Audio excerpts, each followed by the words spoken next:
Ça. Alors, on va parler de la paracha de Bo. Beau, beau, Alors, beau. d'abord, qu'est-ce qu'il y a dans la paracha de Bo? Il y a les trois dernières plaies d'Égypte, puisque dans la paracha précédente, il y en avait sept. Donc, il y en a trois. Et ensuite, il y a entre la neuvième et la dixième plaie, euh, il y a un grand chapitre, le chapitre numéro 12, qui parle de mitzvot. Pour la première fois dans la Torah, Dieu parle au peuple d'Israël pour lui donner des commandements, des mitzvot. Et alors, il y a celle de faire le Kiddush à Chodesh, c'est-à-dire de sanctifier, de fabriquer le calendrier Ouais, des mitzvot lunaire. pour le peuple, hein, des mitzvot individuelles, des mitzvot pour le peuple. Oui, parce que individuellement, on avait Ouais, déjà la Brit Mila oui. à Abraham, on avait le guide Hanaché, qu'on ne peut pas manger le nerf de la partie d'en bas de la bête par Yaakov. On avait Pérou Urbou avec Adam Arishon. Bon, mais toutes ces mitzvot, elles vont être répétées. Mais bon, en tant que mitzvah que Dieu ordonne au peuple d'Israël, c'est notre première paracha. Et c'est le chapitre 12 de notre paracha. Et donc, il y a un chapitre, on peut se poser la question de savoir pourquoi est-ce qu'il rentre ce chapitre justement entre la neuvième et la dixième plaie. Et ensuite, après ce chapitre où il y a évidemment donc cette mitzvah-là, il y a plein de mitzvot. Il y a la mitzvah du Korban Pessah, enfin, il ne s'appelle pas Korban dans la paracha, mais il s'appelle Pessah, c'est-à-dire prendre un agneau pascal, etc., pour, à faire le soir de la sortie d'Égypte, plus les lois à faire Pessah les autres années, toutes les autres années, avec l'interdiction de manger des matzot pendant 7 jours, etc. Et il va y avoir donc la mitzvah. Et ensuite, il y a la sortie, il y a la plaie des Bechorot, il y a la sortie d'Égypte. Et ensuite, il y a ce qu'on appelle les parachas de Kadesh Likol Bechor, deux chapitres à la fin de la paracha. Ce sont les deux chapitres qui sont marqués dans les Téphilim. Kadesh li kol bechor petel kol rechem, c'est-à-dire la première, et puis la deuxième qui la suit, Vehaya, qui est Viacha, c'est la deuxième paracha. Je rappelle que la troisième et la quatrième, c'est le Kiryat Shema, premier chapitre, deuxième chapitre de Kiryat Shema, ça veut dire Ve'afta, Shema Israël Ve'afta, et après Vehaya. Ça, c'est les quatre parachiotes qu'il y a dans les Téphilin. Et dans toutes ces quatre parachiotes, dans les deux paragraphes de notre paracha, et dans les deux parachiotes du chemin Israël, il est question de mettre la téphiline. C'est-à-dire que la mitzvah de téphiline apparaît déjà dans notre paracha. Il y a la mitzvah de la mezouza. Enfin, il n'y a pas de mitzvah de mezouza en tant que telle dans notre paracha, mais on peut dire que euh, il y a, il y a l'ordre de mettre du sang sur les mezuzot de la maison pour ne pas être, pour pouvoir être identifié, être protégé par Dieu pendant que les Ah autres, oui, c'est comme ça. pendant que voilà, que les premières années, première année, on n'a pas besoin de ça. Ok. Donc, il y a énormément, énormément de sujets, hein. Euh, et c'est très, très riche, au point où Rashi, dans le premier Rashi de la Torah, il propose de commencer la Torah par notre paracha. Il dit pourquoi est-ce que la paracha n'a pas comme la Torah ne commence pas par les mitzvot, puisque la Torah vient nous dire quoi faire, et puis qu'elle nous dise quoi faire. Donc, pourquoi est-ce qu'elle nous raconte des histoires avant? Donc, c'est une question importante de savoir est-ce que la Torah n'a qu'un côté législatif ou bien elle a un côté narratif. Et alors, est-ce que le côté narratif est là pour expliquer le législatif ou le législatif pour ancrer le narratif? Vous savez qu'il y a beaucoup de rabbins qui relient chaque côté narratif à une mitzvah. Hein, et c'est pas souvent le narratif que l'on croit qui est avec la mitzvah que l'on croit, hein.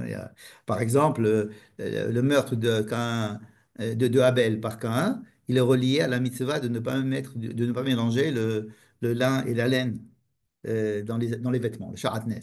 Hein, vous allez me dire, c'est une mitzvah qui est très... Vous voyez, c'est des rapports profonds, c'est-à-dire que l'interdiction de mélanger le lin et la laine, c'est pour ne pas en faire rencontrer deux frères qui vont se tuer, quoi, essayer de les séparer en attendant qu'ils puissent se parler, mais en attendant, il faut laisser les séparer, hein, parce que Caïn a apporté du lin et que et Abel a apporté de la laine, comme Donc, pour les séparer et pour ne pas mélanger, et ce qu'a fait aussi Noé en construisant une arche qui était cloisonnée, hein, avec Kinim, Taraset et Tateva aussi, c'est pour les mettre, que les gens soient, euh, peut-être qu'ils ne se parlent pas, mais qu'ils ne se tuent pas au moins. C'était bon, bref, c'est pour donner un exemple du fait que le côté narratif et le côté législatif est en relation l'un avec l'autre. Mais au-delà de ça, est-ce que bah, dans notre paracha aussi, nous avons un grand côté législatif, mais qui rentre à l'intérieur d'un côté narratif. C'est-à-dire en pleine narration d'une histoire, pitom, on commence à nous donner des mitzvot. Ça paraît extrêmement euh, étonnant. C'est-à-dire, fini d'abord de nous faire sortir d'Égypte, fini toute son histoire, quand on sera dans le désert, tranquille, au coin du feu, ben, tu nous apprendras qu'est-ce qu'il faut faire, qu'est-ce qu'il faut faire. Voilà, en plein milieu de la sortie d'Égypte, en étant tout à fait pressé, on n'a pas le temps, on est là, on est habillé avec nos bâtons dans la main, on doit commencer à faire des trucs qu'on n'a jamais fait jusqu'à présent. Et avec plein de détails, hein, il faut, quelle est le sort d'animal qu'il faut abattre, comment prendre le sang, mettre Ésov, de l'ésope, mettre ça sur le truc, machin, comment le manger, comment ne pas le cuire, comment le rôtir, comment il doit être. Des halakhot de Shulchan Aruch mamash, quoi. Une série, c'est pas deux ou trois mots, c'est tout un chapitre. Et à la fin de la paracha, il y a ces deux fameux chapitres que l'on met sur la tefilin qui nous parlent de Kadesh Likol Bechor, c'est-à-dire que tous les aînés doivent être sanctifiés, c'est-à-dire qu'ils doivent être à Dieu. Donc, il n'y a pas que les aînés humains, mais les aînés de tous les animaux. Les aînés des animaux, ils doivent être amenés au temple et sacrifiés. Et pour les animaux impurs, pour l'âne, alors, étant donné qu'on ne peut pas amener un âne et le sacrifier au temple parce que c'est un animal impur, alors on amène un substitut, hein, tu fais des baissés. Et si on ne veut pas, alors il faudra prendre l'âne et le tuer. Hein, le tuer on donner un coup et le tuer. Donc, c'est un truc très, très bizarre qui apparaît à la fin de la paracha. Et si on a le temps, on en dira deux mots à propos de ces deux passages, qui sont donc tellement importants que les rabbins ont dit qu'ils doivent être mis dans les téphilines, à Shel Rosh et Shel Yad, ceux de la tête et ceux du bras. Et pas seulement parce qu'il y a écrit dedans qu'il faut mettre ça sur les téphilines. Évidemment, c'est pas parce qu'il y a écrit qu'on doit mettre ces paroles-là sur ton front et sur ton bras que c'est parce qu'ils ont une importance qu'on les met dans les C'est le téphilines. même texte en haut et en bas. En haut et en bas, c'est le même texte. Simplement, en haut, ils sont séparés en quatre Ouais. boîtiers. Donc, il y a chaque paracha dans un boîtier, avec un ordre différent selon le Rashi ou Rabbeinu Tam, peu importe. Et dans les bras, c'est un seul rouleau qui contient toutes les parachiotes écrites sur un seul rouleau, les unes après les autres. Et, bon, alors la mitzvah des téphilines est une mitzvah extrêmement importante puisqu'elle est donnée, elle fait partie des mitzvot qui sont données avant le don de la Torah, puisque le don de la Torah n'a pas encore eu lieu, évidemment. Et toutes les mitzvot qui ont été données avant la Torah ont été données pour préparer la Torah. Comme ça qu'il faut comprendre toutes les mitzvot qui ont été données avant le don de la Torah. C'est pour préparer le peuple à recevoir la Torah. Donc, c'est déjà une indication pour comprendre leur sens. Bien. Donc, je reviens au début de la paracha. Première question, pourquoi une nouvelle paracha? Toujours, je me pose cette question. Pourquoi avoir séparé les 10 plaies en 7 et 3? Vous savez que dans la Gala de Pessah, on les sépare en 3, 3 et 4. Hein, Rabbi Houda, c'est comme ça, Tetzach, Hadash, Be'achav. Et là, la Massoret, qui a fabriqué les parachiotes, hein,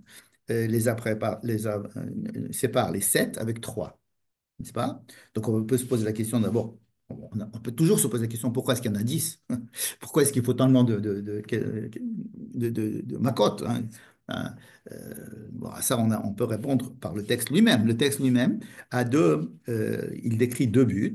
Le premier but, c'est de convaincre Pharaon, bien de faire connaître Dieu à Pharaon. Et comme on a dit souvent, enfin, comme j'ai proposé souvent, c'est évidemment pas Pharaon qu'on veut convaincre, mais c'est les Juifs, c'est l'Égyptien qui a en chaque Juif. C'est-à-dire que ils étaient tous égyptiens, hein. ils étaient tous égyptiens, il fallait convaincre, les convaincre, il fallait faire sortir les Juifs une fois qu'ils étaient au moins à peu près convaincus, ou bien qu'ils sachent de quoi il s'agit, quoi. On n'est pas en train de les sortir et ensuite leur expliquer de quoi il s'agit. Justement, on va en parler, ça va être l'un des points importants on va étudier, que la participation au moins consciente des Juifs est importante dans cette histoire-là, n'est-ce pas? Donc, une des raisons, c'est de convaincre Pharaon. On va continuer à parler comme ça, mais on sait que ce n'est pas de Pharaon seulement qu'il s'agit, mais c'est à travers Pharaon tout ce que représente Pharaon, même au sein de n'importe qui lirait la Bible, ou bien même à l'intérieur des Juifs qui étaient là-bas ou qui seront plus tard. Il y a toujours une part d'Égyptiens dans chaque Juif. Donc, convaincre Pharaon, c'était un but. Donc, pour convaincre, il faut des étapes. Et pour des étapes, et il faut montrer que Dieu était, qu'il régnait dans tous les domaines de la vie concrète. Et donc, il fallait lui montrer que dans tous les domaines, il voyait que ça partait dans tous les sens. C'est-à-dire que là, l'idée d'un Dieu qui réunisse à l'intérieur de lui tous les dieux, si on peut dire, parce que la croyance dans des dieux, ça a toujours existé. C'est pas un problème de savoir qu'il y a des forces extérieures. Le grand chidouche, c'est de se dire que c'est la même force extérieure qui régit tout. Ça, c'est le chidouche. Ça, c'est le chidouche. Bon, ça, c'est donc un premier but. Deuxième but, c'est de convaincre, de convaincre Pharaon de faire sortir les Juifs. On a l'impression que c'est la même chose, mais c'est pas vrai. Un, c'est de faire connaître Dieu chez Pharaon, et deuxièmement, de convaincre Pharaon de faire sortir les Juifs. Alors là aussi, ça peut être très bizarre. Pourquoi est-ce qu'on a besoin de convaincre Pharaon pour sortir les Juifs? On les fait sortir, puis c'est tout. Et aller savoir s'ils y tiennent tellement, quoi. Pourquoi ils y tiennent tellement à ces ouvriers? Est-ce qu'ils étaient tellement bons ouvriers? Et encore. Euh, quelle est la signification pour nous de savoir qu'il faut convaincre quelqu'un de faire sortir les Juifs d'Égypte? Là encore, il est très possible qu'on doive convaincre les Juifs de sortir d'Égypte. Tout simplement. Convaincre les Juifs qu'il est important pour eux, d'être libres. Parce que d'ailleurs, tu sais qu'ils ont crié au secours, donc ils n'en pouvaient plus, ils pouvaient Alors, partir. crier au secours, j'ai mal, ça ne veut pas dire je veux m'en sortir. Imagine-toi quelqu'un qui est accro à la drogue et qui en manque et qui va très très mal. Et il crie et il est prêt à faire n'importe quoi pour voler de l'argent, acheter son truc et de s'injecter son produit. N'est-ce pas? Ça ne veut pas dire qu'il veut arrêter de prendre la drogue. Ça veut dire qu'il sent qu'il est mal. Hein. Savoir qu'on est mal, ça ne veut pas dire qu'on veut arrêter. Évidemment, il est logique, quelqu'un qui dit j'ai mal, de dire bon, ben alors arrête. Ou bien quelqu'un qui arrête pas de tousser parce qu'il fume, etc. Il dit j'ai très mal au poumon, etc. Il souffre, il faut le soigner, etc. Mais il veut pas arrêter de fumer quand même. C'est très difficile pour lui d'arrêter de fumer. Et on sait que l'esclavage, c'est effectivement une addiction à quelque chose. C'est-à-dire, c'est d'être esclave de quelque chose qui peut même être à l'intérieur de moi. D'ailleurs, le plus grand esclavage, c'est l'être esclave de certaines choses chez soi-même ou chez des choses euh, qui nous pensent être importantes alors que ce n'est pas nous. Mais bon, on est esclave. Il se plaignait de l'esclavage, il ne se plaignait pas d'être en galoute. Non, pas une question de galoute, c'est ça. Une question Oui, mais d'esclavage, ça veut dire ils auraient pu, mina avoda, si on, c'est-à-dire si on leur du permettait travail. l'esclavage, mais ils auraient pu rester en Égypte. Par exemple. Et même effectivement, il dit, Isakou Israël, mina avoda. Mina avoda, ça veut dire du fait qu'il travaillait. Alors, Ils n'avaient pas de problème le, avec l'esclavage. non, c'était pas un problème de galoute. Et il fallait les convaincre qu'il fallait effectivement sortir de la galoute. Et on sait combien c'est très difficile de convaincre quelqu'un de quitter son pays. Surtout, ça faisait 200 ans, plus de 200 ans qu'ils habitaient là-bas, c'est pas rien du tout. Et de les arracher d'un pays et de leur promettre quelque chose d'autre, alors que c'était le pays où il fallait être, que tout le monde voulait être dans ce pays, puis c'était le Rester pays là-bas. de la prospérité, de la technologie, du progrès, où tout était bien réglé, etc. Donc, deux raisons. Un, convaincre Pharaon. Deux, lui demander de sortir d'Égypte. Et en sous-texte, ça veut dire convaincre les Juifs qu'ils comprennent qui est Dieu. Deuxièmement, qu'ils doivent sortir d'Égypte, qu'ils doivent sortir de cet esclavage, qui sont en esclavage, qui doivent sortir, n'est-ce pas? Donc, ces deux buts sont exprimés dans la Torah elle-même et euh, certains commentateurs, le Rav Lichtenstein par exemple, prétend que la paracha de Vaera, c'est-à-dire les sept premières, étaient plutôt consacrées à convaincre par Pharaon de l'existence de Dieu. Et c'est pour ça que dans ces sept-là, il y a une présence, par exemple, des Khartoumim, des magiciens, des prêtres, etc. Tandis que dans les trois autres, c'est pour faire sortir les Juifs d'Égypte. Hein, donc, il explique la partition en deux parachiotes, 7 et 3 comme ça. Et d'ailleurs, il y a quelque chose d'assez qui saute aux yeux quand on lit toute la paracha de Vaera de la semaine dernière. Il n'y a rien, il n'y a rien qui est fait, presque rien qui est fait, aucune parole qui est dite pour qu'elle soit dite aux enfants d'Israël. Les enfants d'Israël n'interviennent pas dans la paracha de Vaera. Pratiquement pas.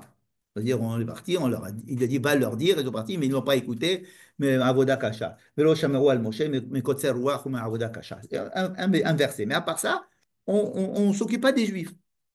Dans les plaies, on nous dit que telle plaie n'a pas frappé les Juifs. C'est vrai. Mais on dirait que ce n'est pas eux le sujet. Tandis que dans la paracha Bo, depuis le début de la paracha Bo, même avant qu'on commence les trois makot, la Torah dit, Bo el paro, qui anich bati et libo vet levodav le ma'an shiti ototai lebik, ul ma'an, et afin que tes saper be'ozne bincha ou ben bincha et asher et arati, afin que ça devienne un narratif d'héritage sur lequel le peuple va se baser à toutes les générations. C'est-à-dire que ce n'est pas quelque chose, ce n'est pas une sortie et puis ensuite, bon, ben, on va plus en parler.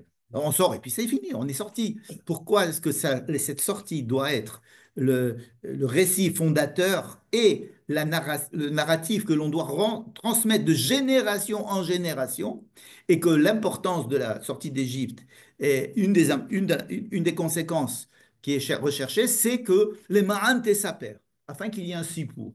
Faut qu'il y ait Donc tout à l'heure, on se demandait, est-ce que le plus important, c'est le côté narratif de la Torah ou est-ce que c'est le côté législatif de la Torah? Hein. Il est très possible que le côté narratif soit l'essentiel et pour mettre en acte ce côté narratif, ça veut dire pour qu'il puisse prendre une forme concrète dans notre vie, il y a les mitzvot qui viennent le soutenir sur le plan du maasé. Parce que le narratif, c'est important, mais il reste s'il reste comme ça sur une transmission de quelque chose, d'une histoire, etc., c'est important. On peut faire passer des tarbouillottes, des cultures comme ça, mais seulement il y a dans le peuple juif une implication des actes au quotidien.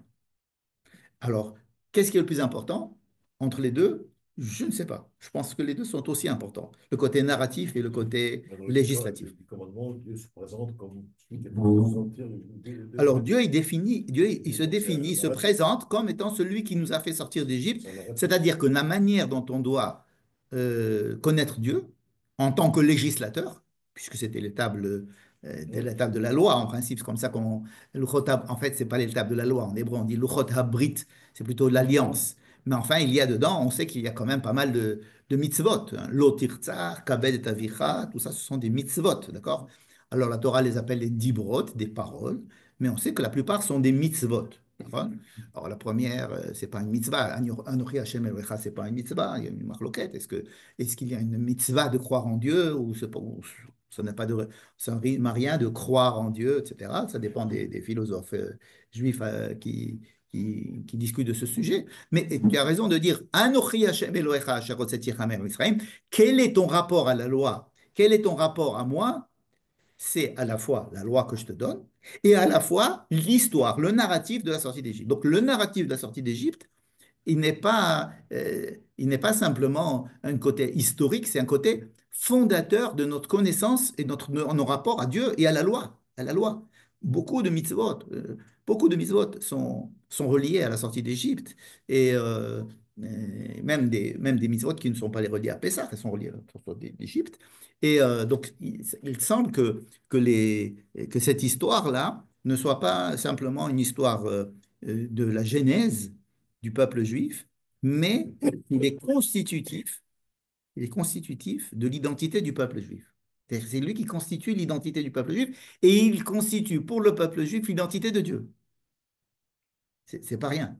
Hein, c'est pas rien. On a toujours l'impression que Dieu, c'est celui qui a créé le monde, alors que c'est pas comme ça qu'il va se présenter à eux. Pas parce que c'est trop compliqué, mais c'est pour leur dire, t'ai fait sortir. Mais je t'ai fait sortir d'Égypte, en fait, c'est quoi?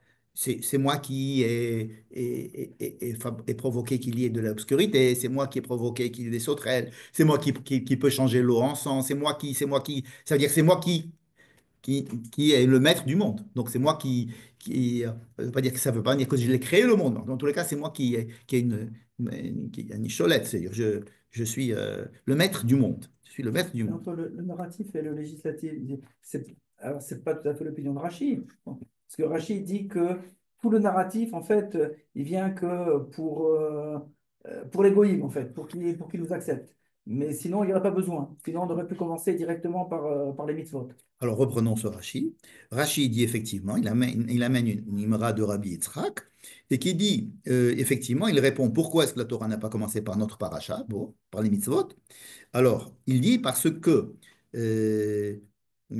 Koach Ma'asav Yigid Le'amo, la tête Naem Nachalat Goyim. C'est ce qu'il il rapporte le verset de Teilim. Il dit Dieu a créé la terre. Il nous raconte que c'est lui qui a créé le monde parce que c'est lui qui va décider de nous donner la terre d'Israël de peur que les goïms viennent nous disent, mais vous êtes des voleurs, c'était notre terre, on était là avant vous, vous êtes venus nous prendre notre terre. Alors là, on va leur dire, regardez, c'est écrit comme quoi Dieu a créé le monde, qu'il a donné à celui-là, et puis il l'a donné à qui il a décidé de le donner. Et pour ça, il est obligé de nous raconter l'histoire.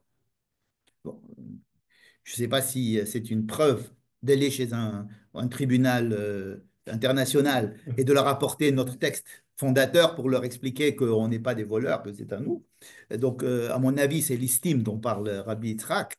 Il nous dit il y aura des goïms qui vont venir et qui vont nous dire l'istime à thème. Ceux En qui fait, respectent la Bible. Ceux qui respectent la Bible. c'est les juifs eux-mêmes. Les chrétiens. C'est les juifs eux-mêmes. C'est les juifs eux-mêmes qui pourraient se poser la question, mais pourquoi tu nous demandes d'aller prendre la terre de Canaan? C'est à Canaan. Si c'est la terre de Canaan, c'est la terre de Canaan. Si tu nous dis d'aller en Palestine, c'est que la terre des Palestiniens, c'est ce qu'ils ont inventé les Palestiniens. Alors, ils ont été très intelligents. Ils ont dit, on va s'appeler les Palestiniens, comme ça on va dire que c'est la terre des Palestiniens. Et donc, il y aura un peuple palestinien, et donc on l'estime à terme. Donc, vous êtes des voleurs. Mais qui va se poser la question? Ceux qui ceux qui lisent la Torah. C'est nous.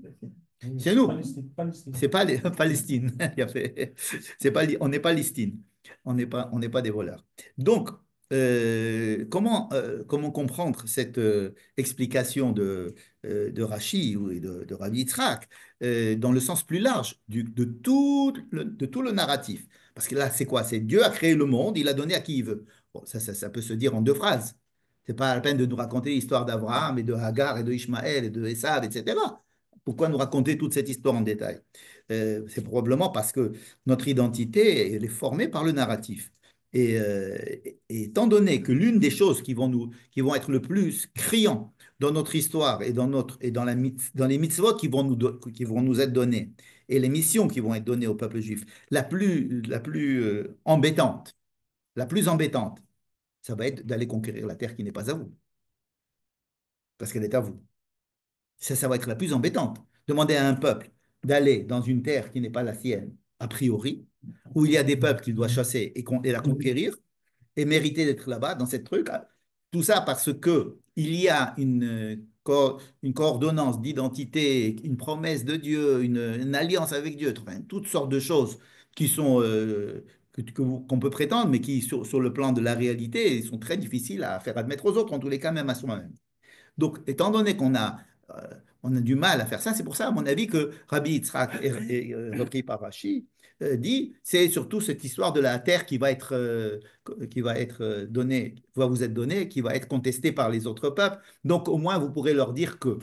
En fait, pour leur dire que, il faut que vous soyez, vous, d'abord, convaincus. Et c'est le plus difficile.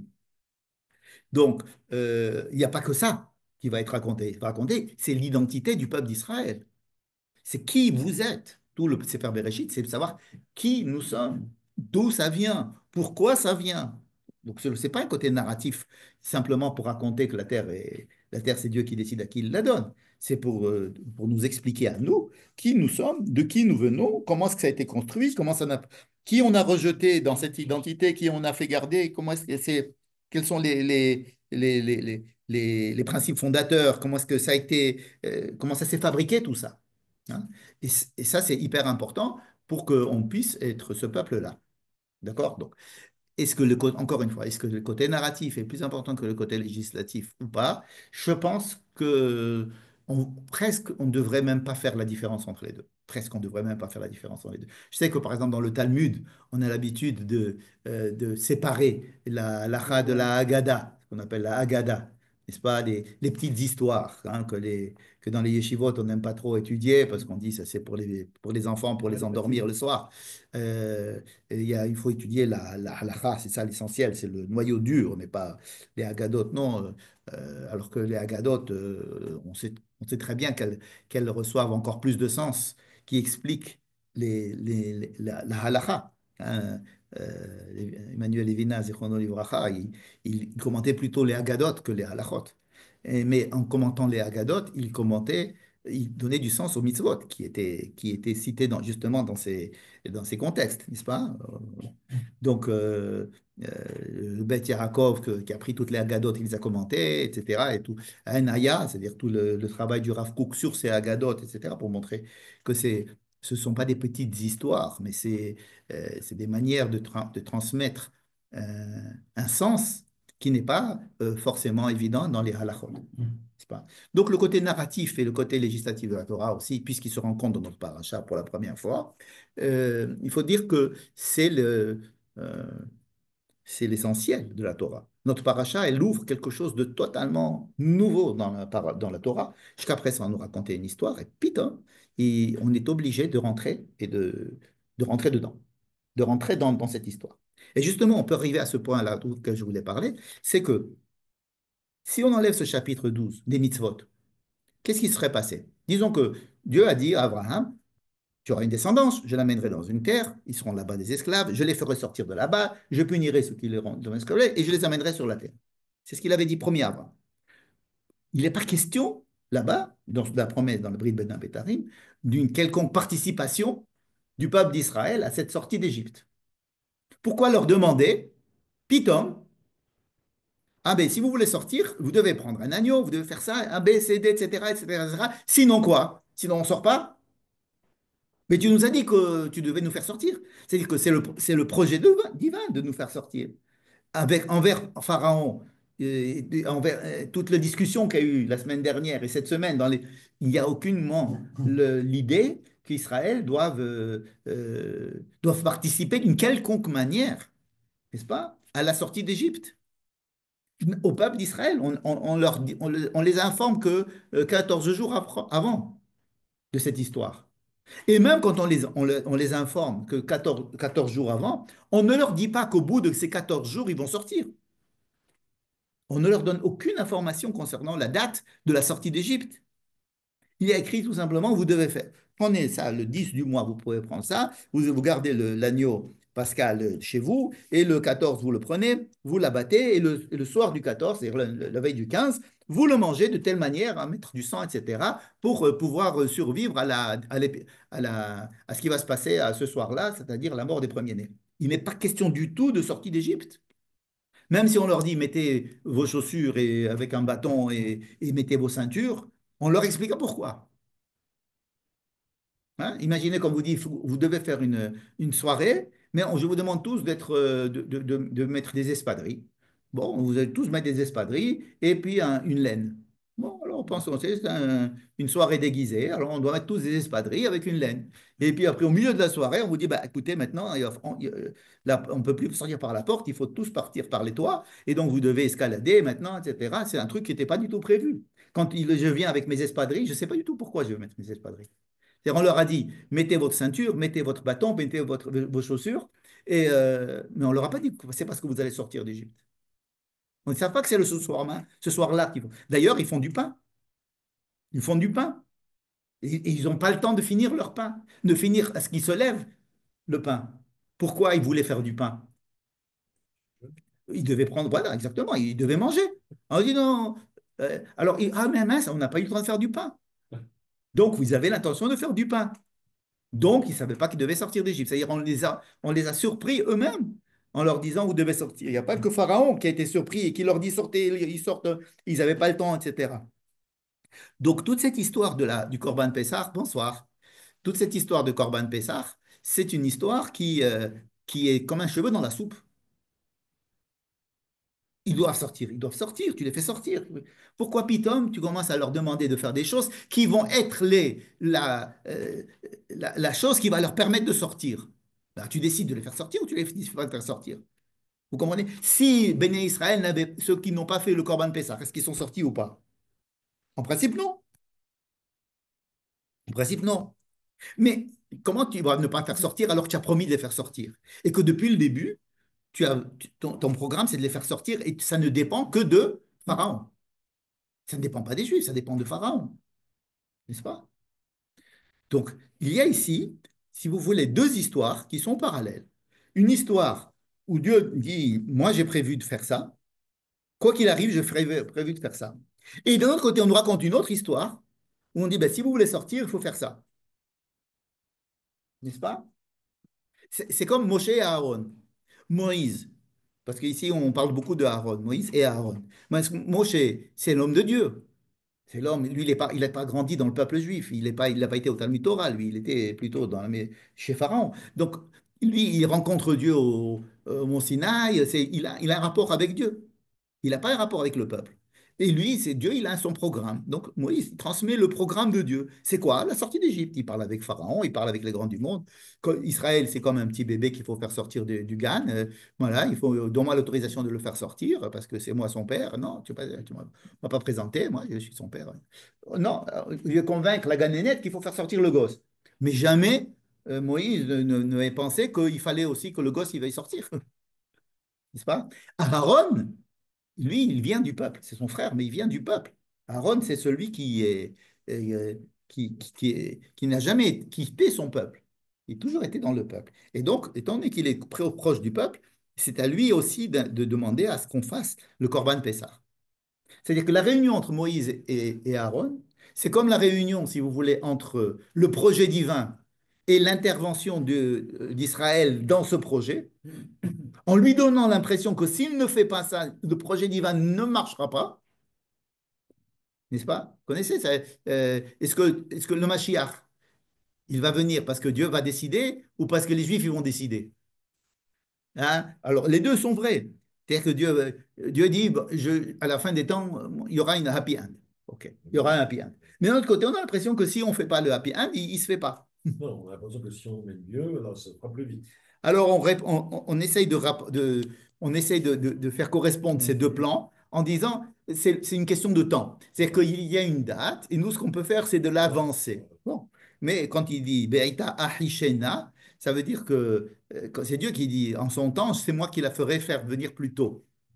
Même s'il vient plus tôt, qui c'est qui le décide? C'est-à-dire, est-ce que c'est l'homme qui décide de sa destinée? Est-ce que c'est le peuple qui décide de sa destinée?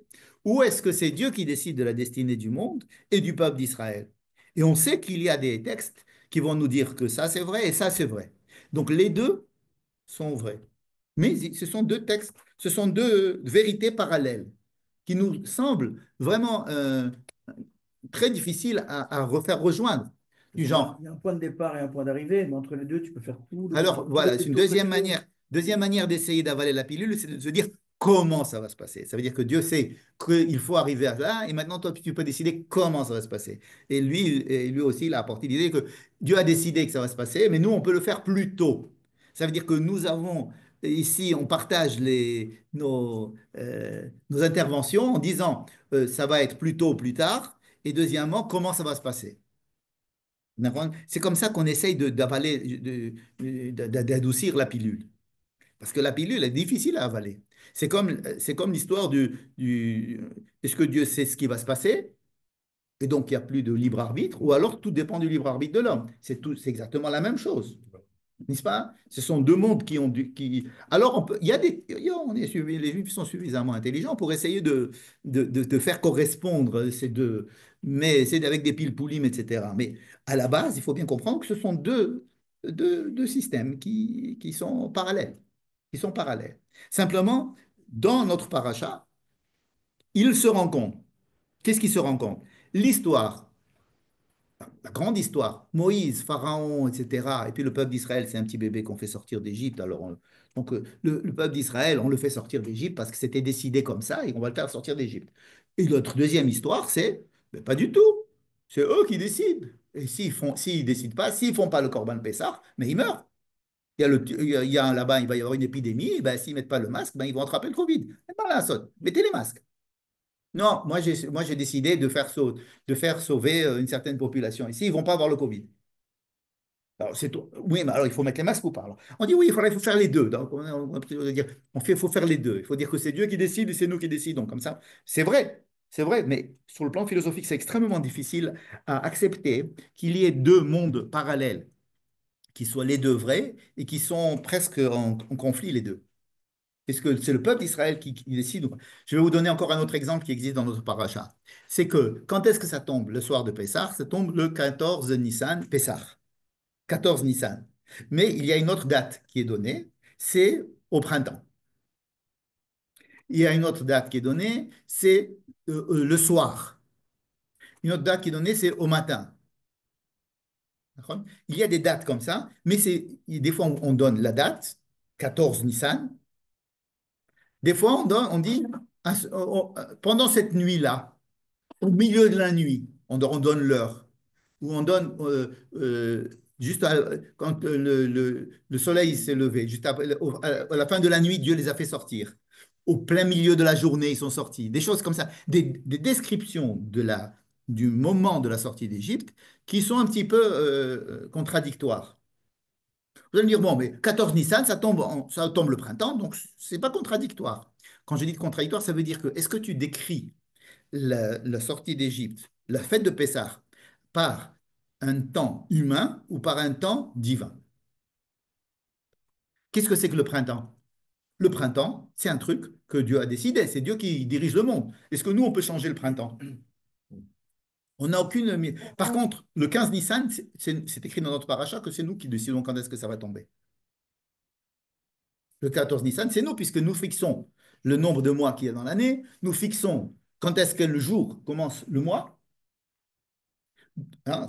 Donc, la date, quand on nous dit 14 Nissan ou 15 Nissan, enfin 15, le 14 du premier mois ou le 15 du premier mois, comme ça va être dit par exemple dans la paracha de Pinchas ou de Hémor, on va nous donner les dates de qu'est-ce qu'on fait ce jour-là, hein, avec les dates, des dates humaines.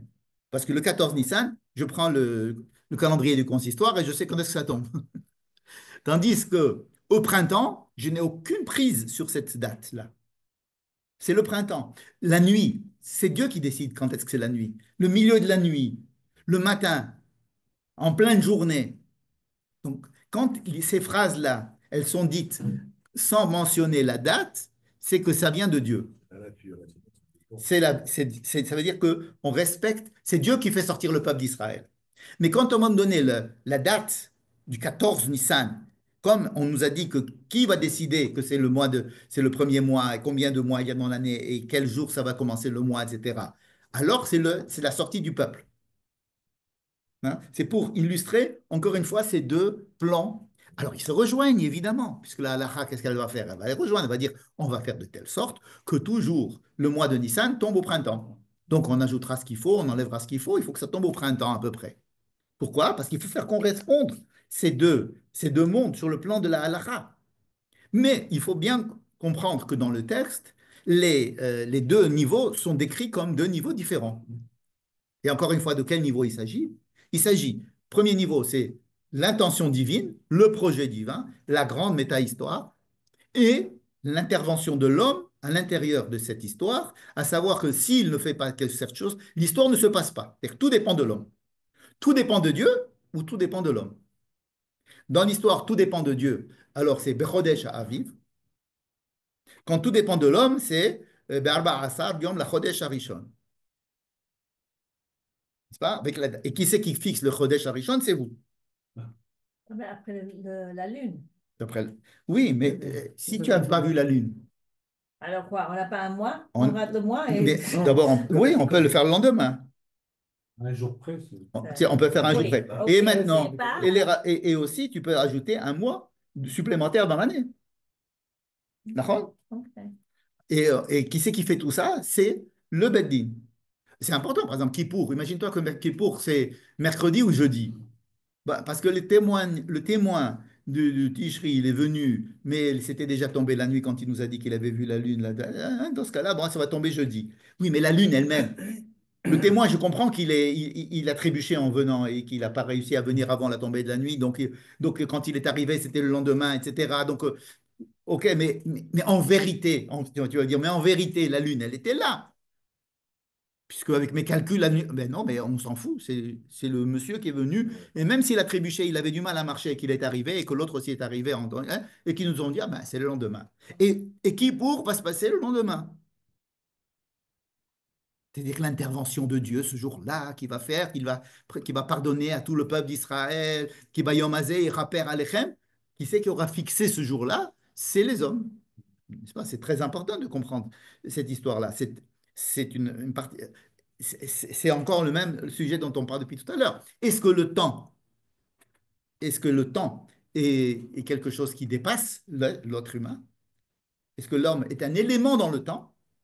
C'est-à-dire, est-ce que l'homme est un élément, une petite roue dans un grand rouage, même pas une roue, c'est-à-dire c'est un grain de sable dans l'univers. Et donc, il y a l'univers, il y a les lois de l'univers, il y a le temps, etc. Et l'homme, il est placé à l'intérieur du temps. Donc ça voudrait dire qu'il y a un projet divin, une manière de diriger le monde qui est extrêmement euh, élevée. C'est Et pas pour le puis, Shabbat. l'homme est quelqu'un qui est là. Bon, on lui dit, bon, ben, quand tu vois que c'est le matin, tu n'as qu'à faire ça. Quand tu vois que c'est le soir, tu n'as qu'à faire ça, etc. Ou alors, c'est l'homme, il doit prendre le temps en main. C'est fou de dire, de demander à l'homme de dire que quand est-ce que ça sera quand est-ce de décider quand est-ce que ça sera tel mois ou tel jour et les moadim et les fêtes etc. C'est les deux, en fait. Oui, encore une fois, c'est les deux. J'essaie de décrire deux mondes parallèles en permanence. C'est-à-dire le monde du temps dans lequel nous sommes. Par exemple, on n'est rien dans la nature. La nature, c'est beaucoup plus grand que moi. Et le temps, c'est une des dimensions de la nature qui des fois me dépasse. Je me sens complètement perdu dans cette dimension-là. Je me sens fini. Je suis né, je vais mourir. Il n'y a plus ça perd le sens de ma présence dans le monde quand je pense au temps qui m'écrase par le fait qu'il soit très important. Alors que là, on me demande justement de prendre le temps en main, c'est-à-dire à moi et c'est l'une des dimensions de la sortie d'Égypte. Et notre temps, il est défini par d'une part le Shabbat qui dépend pas de nous et les fêtes qui dépendent de nous. Oui, il y a ces deux dimensions toujours. Shabbat, on fait Shabbat parce que c'est Dieu qui a décidé Tous de les jours. Shabbat. Mais Pessah, c'est nous qui décidons quand est-ce que ça va tomber Pessah. Le Beth Din, il pouvait, par exemple, dire non, les routes ne sont pas encore on n'a pas encore aménagé les routes pour que les gens puissent venir au temple. À Pessah, on recule Pessah d'un mois. On recule Pessah d'un mois. C'est comme aujourd'hui, quand, par exemple, on fixe Yom HaAtzmaut. Et que certains partis politiques disent non, si ça tombe Motsai Shabbat, ben alors les gens ils vont commencer à préparer la fête pendant Shabbat.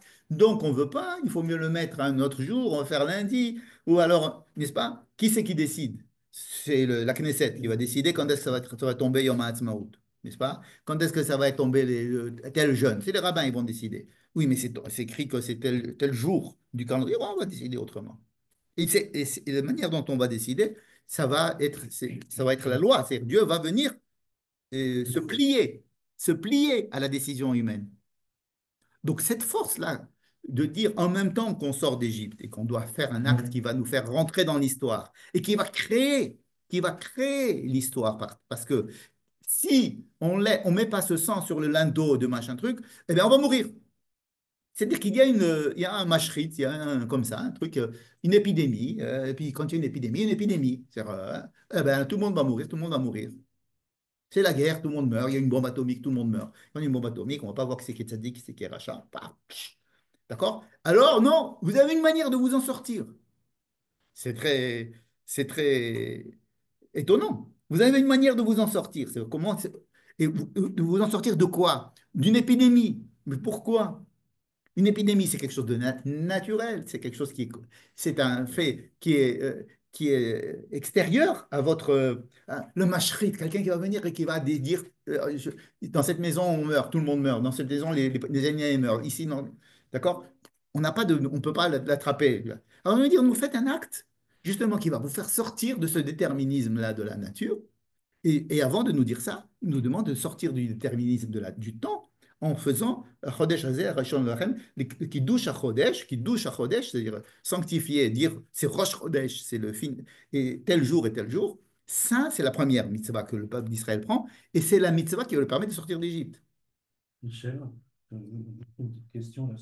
Quand on dit qu'il faut mettre le sang, juste après, il y a marqué Shmartem et Davar Hazeh, Lechok Lecha. Adolam. Qu'est-ce que ça veut dire Shmartem? On ne fait pas ça tout le temps, de mettre le sang. Je suis content que tu me poses la question. Il était question, jusqu'au livre de Devarim, jusqu'à la paracha de Réé, que Pessah devait se faire dans chaque maison. Dans chaque maison. Le Corban Pessah, Le corban. c'est-à-dire pas simplement en Égypte, tous les ans. Le Corban Pessah devrait se passer tous les ans dans les maisons de chacun. C'est ce qui est prévu dans les livres avant Devarim. Ce qui justifie le passage que tu viens de lire. D'accord? Ça veut dire que ce que vous allez faire, mettre du sang sur vos linteaux, vous le ferez tous les ans. C'est pas le corban Pessah de mettre du sang sur les linteaux. Ben, c'était prévu comme ça. Tous les ans, il fallait mettre du sang sur les linteaux. Voilà. C'est ce qui est prévu, c'est de faire le Corban Pessah à la maison. Et de prendre le sang et le mettre sur les linteaux. Et de le mettre sur les linteaux tous les ans, et de le faire ça à la maison. Et de prendre un animal et de l'abattre le 14 et de le manger dans les maisons chaque année. Bon. Il y a eu une décision. Il n'est pas encore question de Migdash. Pardon? Il n'est pas encore question de Migdash. Dans le livre de Devarim, dans la paracha de Réé, il y a une décision qui est prise, qui va changer complètement tout le service qui était prévu jusqu'à présent, et qui va demander une concentration du service, du culte, et de tout ce qui se passe au niveau des corbanotes, dans un seul endroit que Dieu aura choisi. À partir de ce moment-là, la Torah nous dit, tu ne pourras pas faire le Corban Pessah chez toi. Ça veut dire que si elle le dit, ça veut dire que c'était prévu comme ça, comme il l'a dit. C'était prévu comme ça. On lui dit non, tu ne peux pas le faire maintenant. Tout doit être fait, centralisé à Jérusalem. Et donc, on est obligé d'aller au Jérusalem. Donc, il n'y avait plus d'histoire de sang sur le linteau. Par contre, le sang était sur le misbéach. Et mais par contre, on sortait l'animal une fois qu'il avait été abattu au temple, on sort l'animal et on va le manger dans les maisons à Jérusalem. D'accord? Et quand on va le manger, évidemment, il n'est pas question de mettre son sang. Son sang a déjà été aspergé sur le misbéach. Et par contre, il va être cuit d'une certaine manière, comme il a été cuit. Et tout le reste se passait dans les maisons à Jérusalem. Et après, on nous dit, demain, tu rentres chez toi. Et après, on dit, demain, Bon, ça va, c'est des gosses. Demain, tu rentres chez toi parce qu'il va y avoir 7 jours. Ça va être une autre fête. 7 jours, tu dois manger des matzot pendant 7 jours. Ah, la porte était ouverte. D'accord? Pendant 7 jours, tu dois manger des matzot. Ce qui veut dire qu'il y avait donc 2 fêtes, celle de Pessah et de Chag HaMatzot, n'est-ce pas? Ça aussi, il faut se poser la question pourquoi. Pourquoi est-ce qu'il y a 2 fêtes? À quoi correspond cette fête de Chag HaMatzot? Mais en tous les cas, ta question est extrêmement judicieuse. Il est question, quand on lit le Pessah Dorot qui est écrit dans la paracha, puisqu'il y a écrit Pessah Mitzrayim et Pessah Dorot, c'est-à-dire on nous décrit ce que vous devez faire en Égypte, et ensuite on nous décrit ce que vous devez faire quand vous serez plus tard, les autres années. Et même ici, il y a deux versions. Il y a une version qui dit que dès l'année d'après, il devait faire déjà le Corban Pessah. Une autre version dans notre paracha qui dit que quand vous rentrerez en Israël, vous continuerez à faire ça.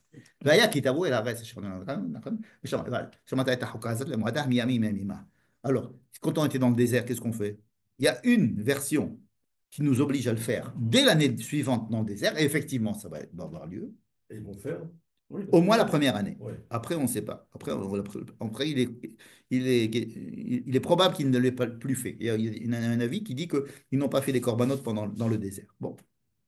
Mais il y a clairement un verset qui nous dit... qu'ils l'ont fait avant de rentrer. Donc Hein? ils l'ont fait avant de rentrer en Eretz Israël. Non, en rentrant en Israël. Oui, Ils sont rentrés à Pessah. Ils sont rentrés à Pessah. Ils sont rentrés... Précise ce qu'ils ont fait, c'est qu'avant, ils ne le faisaient pas. Non. Mais même les autres corbanotes, pourquoi ils ne faisaient pas les autres corbanotes dans le désert? Il y en a qui disent que oui, il y en a qui disent que non. C'est une marque locale. La deuxième année, c'est sûr qu'ils l'ont fait. La deuxième année de la sortie d'Égypte, c'est décrit. Pessah Sheni, ils l'ont fait. Bon. Mais après, est-ce qu'ils l'ont fait, ils ne l'ont pas fait? Ils ne nous le disent pas. Mais il y a un verset dans notre paracha qui nous dit Vaya kitavo el haaretz, shamarta kitavo et haaretz, shamarta et huka alzot le'moadah miyami miyamima. Tu le feras tous les ans. Donc, est-ce que ça dépend de la. Avec le Beth Mikdash ou il faut attendre le Non, Beth Mikdash? non, ça va être un Mikdash. Dès qu'on rentre en Israël, on fait ça. D'accord? Ça correspond encore une fois aux deux dimensions, divine et humaine. Comment? Parce que pour Dieu, la sortie d'Égypte finit quand on rentre en Israël. Donc, quand on nous dit Bechodesh Ha'aviv, on va nous dire quand tu rentreras en Eretz Israël, c'est la dimension de Pessah divin. Je répète, le Pessah divin, c'est le projet divin de faire sortir les Juifs d'Égypte, mais pour lui, ce n'est que quand on rentre en Israël que ça commence, qu'on peut dire qu'on est sorti d'Égypte. Avant, on était encore dans la région. D'accord? Et donc, quand on va dire Bechodesh Ha'aviv, c'est le Pessah qui dépend du temps du printemps. Le temps du printemps, il ne dépend pas de nous, il dépend de Dieu. Et ça commence en Israël. Tandis que quand on va parler du Pessah des Juifs, nous sortons d'Égypte parce que nous avons bien voulu, parce qu'on le vaut bien. Alors, à ce moment-là, on fait ça le 14 Nissan. Et on le fait dès la deuxième année, parce qu'on est sorti la deuxième année. Ça y est, c'est fini, on est sorti d'Égypte. On n'a pas encore, ok, on n'a pas accompli tout ce que Dieu a pensé pour nous tout à fait. Bon, mais nous, on pourrait. Ça veut dire que Pessah Sheni, l'histoire de Pessah Sheni, c'est la sortie d'Égypte vue par l'homme.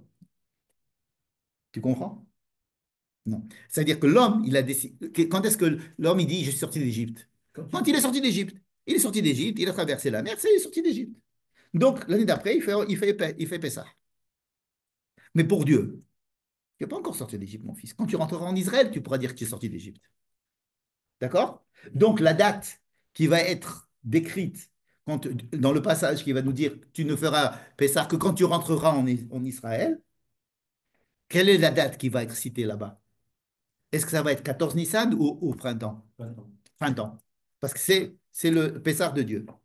Vous voyez, je suis en train de décrire toujours deux mondes tout à fait parallèles qui montrent à la fois que le projet divin pour le peuple d'Israël et l'obligation du peuple d'Israël d'être acteur de son histoire, d'être maître de son histoire.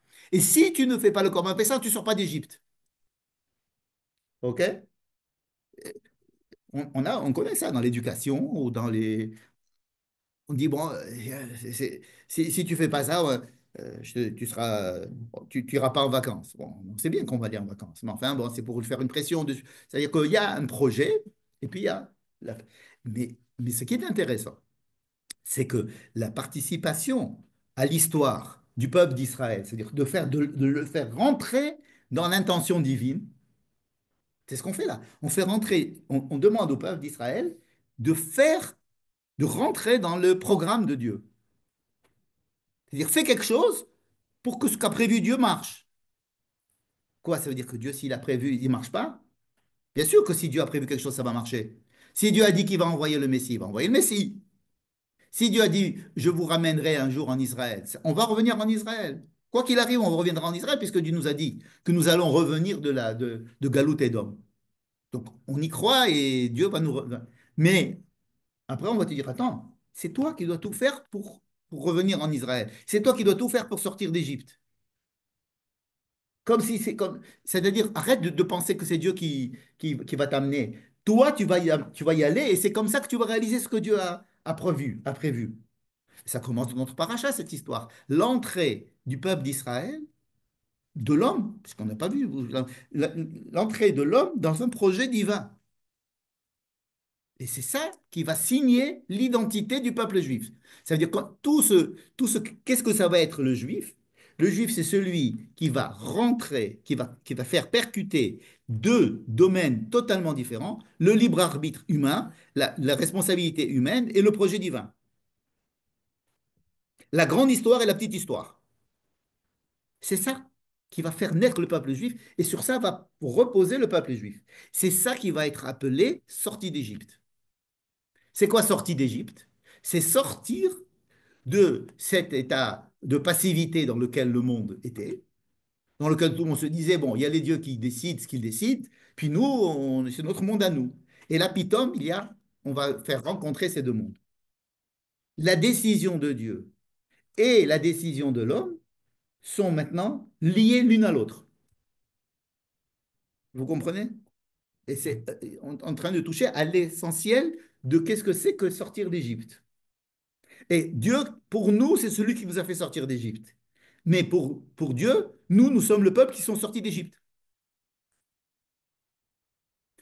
Quand il nous dit, moi j'ai prévu de vous faire sortir, je parle avec Pharaon, etc., moi je vous ai préparé les visas, tout est préparé, ou tout à l'heure, comme je vous ai dit, je vais à la crèche et moi je vais prendre le gosse, je vais le faire sortir. Et puis Tom au milieu me dit, mais le gosse, il doit faire quelque chose pour sortir. Il doit passer par la fenêtre, et il doit sauter, et il doit m'attendre au coin de la rue, sinon on ne se rencontrera pas. Ça dépend du gosse et ça dépend de moi, les deux. Ah non, mais c'est un gosse.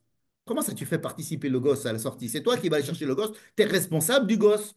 C'est un gosse. Tu vas aller, tu le prends de la main de la ganénette, tu lui donnes la main et tu le fais sortir. C'est un gosse.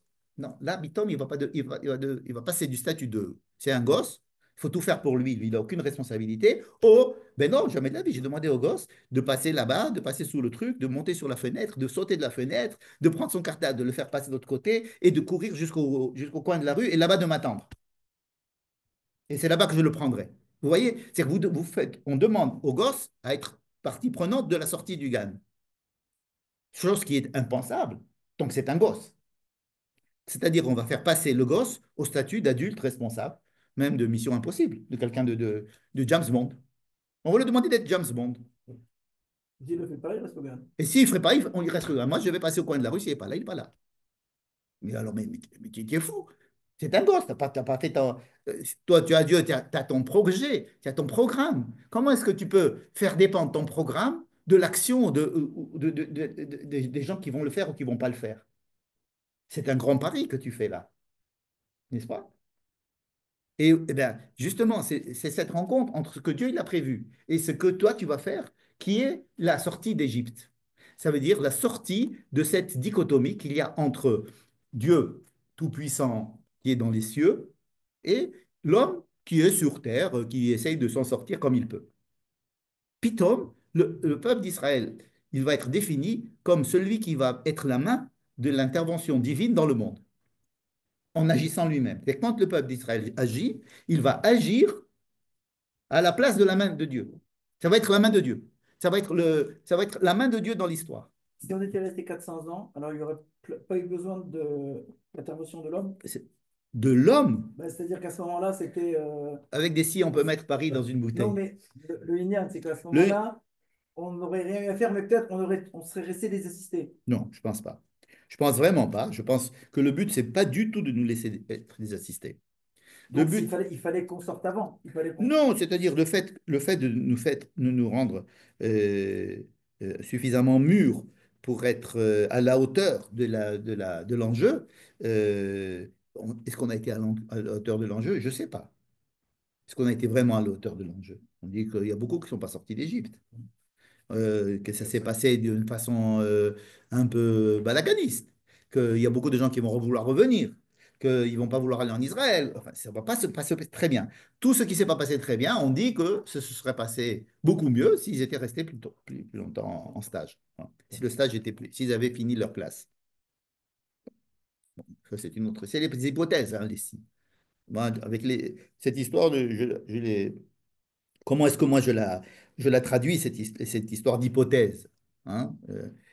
Ah, s'ils étaient restés plus longtemps, on aurait pu éviter les autres exils, et ça aurait pu mieux se passer, il aurait fallu qu'on reste. Et à mon avis, c'est pour dire que notre participation à l'histoire a un prix. C'est tout. Étant donné qu'il s'agit d'êtres humains, on est obligé d'adapter les projets divins, l'idéal, avec la réalité, donc de faire un compromis. Dieu se plie au temps humain, et l'homme se plie à la volonté de Dieu. Alors, on parle souvent de l'homme qui doit se plier à la volonté de Dieu, mais on oublie que, à la base, c'est parce que Dieu se plie à la volonté humaine. Aseh le ma'anach, aseh le ma'anenu. C'est toujours le même problème.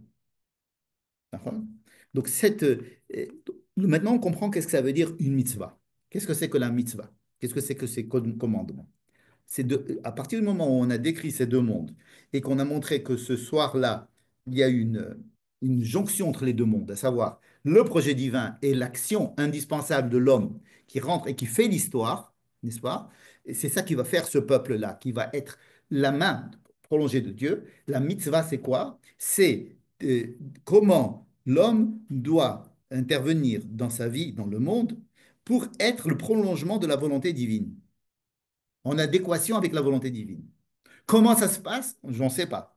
Mais c'est ça la mitzvah. Les premières mitzvot qui sont données là, ce sont des mitzvot qui vont nous permettre de survivre. D'accord. Sinon, si on ne fait pas ce qu'on nous demande de faire, on meurt. D'accord. Il y a l'ange de la mort qui vient tuer tout le monde. Donc, tout ça, c'est des mitzvot qui vont nous permettre de survivre. De survivre. Je pourrais dire même de vivre. Pourquoi? Parce que le peuple d'Israël ne vivra que si il est le prolongement de la main de Dieu. Sinon, il arrête de vivre. Puisque c'est sa condition de naissance, c'est le prix qu'il doit payer pour naître et pour continuer à vivre. Donc, c'est pour ça qu'il dit, si vous arrêtez de faire les mitzvot, alors je vous renverrai de la terre, alors vous n'existerez plus. Celui qui ne mange pas de Korban Pessah, celui qui mange du Hametz, etc., karet. Il sera retranché du peuple. Je n'ai pas besoin de lui. OK? Ça veut dire qu'il faut bien comprendre que nous sommes en train de créer l'identité du peuple d'Israël, pas de l'identité juive, mais du peuple d'Israël, et elle se crée en étant un prolongement de la volonté divine dans l'histoire. Et on lui demande de participer à cela, et c'est dans ce cadre qu'on lui donne des mitzvot. Et que les mitzvot, leur définition, c'est d'être le prolongement de la volonté de Dieu dans l'histoire. D'accord? Dernier point qui va illustrer ça, si vous voulez, c'est justement cette histoire de Corban. On parle de Corban Pessah, le sacrifice de l'agneau pascal. Je vous ai dit qu'il n'était pas fait mention du mot Corban dans notre paracha. On appelle ça Pessah, n'est-ce pas? Mais plus tard dans la Torah, on parlera de Corban Pessah. Et que comment ça se passait au temple? Les Korbanot, hein, sacrifice. Comment on peut appeler un sacrifice quelque chose qui se passe à la maison? Un sacrifice, ça se passe au temple. Comment on peut faire le Corban Pessah dans une maison? Hein? Ben parce que euh, faire tout ce qu'on faisait avec le Corban Pessah, toutes les mitzvot, c'est exactement ce qu'on doit faire au temple quand on a un Corban. Prendre un Corban, on nous donne l'âge du Corban, que ce soit quelle nature, que ce soit un garçon, que ce soit un mâle, pardon, qu'il faut prendre le sang et le mettre sur les quatre coins du Misbéach, n'est-ce pas? Et, et toutes les lois qui sont les lois du Corban en général, eh ben, elles sont données déjà ici dans une maison. La maison devient le Mikdash, n'est-ce pas? Quand nous va construire le Mikdash, il va être il va suivre ce qui se passe dans la maison, justement à Pessah. Il y a, je ne sais plus combien de fois, 30 fois, je crois, le mot maison dans notre paracha. Maison. C'est bizarre. Parce que la maison du juif, ici, elle est décrite comme étant le misbéach, comme étant un temple de Dieu. Vous savez, à quoi servait le Misbéach dans le temple? À faire des sacrifices, vous allez me dire. C'est vrai. Mais il avait une autre fonction, le Misbéach au temple. C'est qu'il était considéré comme territoire consulaire de Dieu. Ça veut dire qu'une personne qui monte sur le Misbéach, on ne peut pas l'attraper. Il est rentré dans le consulat d'un pays étranger. D'accord? Donc on n'a pas le droit. La police le recherche, il monte sur le Misbéach, on peut pas le toucher. Le Misbéach avait comme fonction d'être le consulat de Dieu sur terre. Hein? C'est comme si vous sauvez, vous rentrez au consulat des États-Unis, vous dites, ça y est, je suis aux États-Unis maintenant, alors que je suis en Angola. Non, tu es aux États-Unis parce que je suis dans le consulat. Ils ne me laisseront pas rentrer. Ouais, c'est possible, autant possible. Sauf celui qui a tué par intention, etc. Alors, lui, on pourra le prendre même si. Mais ça veut dire que la maison devient comme un misbéar. C'est-à-dire que la maison devient un territoriat, un territoire de Dieu. C'est pour ça que le mashrit ne peut pas agir dessus. Pourquoi est-ce que le mashrit, le malach hamavet, qui vient tuer tout le monde, ne peut pas parce qu'on en a fait un misbéar. C'est qu'on l'a fait, Kidashnu Oto Kemisbéar. Et voilà encore une fois une autre jonction entre le monde privé de la personne et le monde du divin, à savoir un temple de Dieu, la maison de Dieu, la maison de, n'est-ce pas, où on va faire des sacrifices, où tout le monde va venir, etc. Donc le Beth Amikdash, c'est la maison du juif. Même à l'intérieur de l'Égypte on va réussir à créer un endroit extraterritorial en pleine Égypte qui sera la maison que j'aurai transformée en Mikdash. Par mon appartenance, par, pourquoi est-ce que la maison du juif, ça va devenir le temple de Dieu? Ben justement, parce que le juif va devenir un élément de la main de Dieu dans le monde. Ça va être ceux qui vont agir dans le monde de la part de Dieu. Et c'est pour ça que pour sauver Israël, Moïse va dire à Dieu, mais écoute, si tu décides de tuer les Juifs, on va dire que c'est ton peuple qu'on tue. C'est ton nom qui va être endommagé. C'est tes représentants. En fait, les Juifs, ils sont représentants. Ils te représentent sur terre. Et à chaque fois qu'ils vont faire quelque chose de mal, eh ben, c'est ton nom qui est en train d'être profané. N'est-ce pas? Donc, voilà encore un énième exemple de la rencontre entre ces deux mondes, qui est celui du divin et celui de l'humain. Et justement, la naissance du peuple d'Israël ici, elle est dans cette jonction. Lorsque l'homme, ou le peuple d'Israël plus précisément, va rentrer à l'intérieur du monde de Dieu et de l'intention que Dieu a pour le monde, et il va être donc le réalisateur de cette volonté divine. Et s'il ne le fait pas, la volonté divine a l'impression qu'elle ne va pas se réaliser. Alors qu'on sait très bien que Dieu a et comment tu peux ne pas réaliser la volonté de Dieu? C'est Dieu qui réalise ça. Donc nous avons sur nous la responsabilité de la réalisation du projet divin dans le monde. Alors ça décrit le peuple d'Israël qui commence. Et donc la jonction entre le monde narratif et le monde des mitzvot, entre le monde de Dieu et le monde de l'homme. Est-ce que ça va être le 14 Nissan ou est-ce que ça va être au printemps? Est-ce que ça va être au Beth Amikdash? Est-ce que ça va être à la maison? Donc, toutes ces choses-là qui se rassemblent vraiment ensemble, c'est cette jonction-là qui s'est faite entre Paracha. Donc, voilà, c'est suffit pour ce soir. Passez une bonne soirée.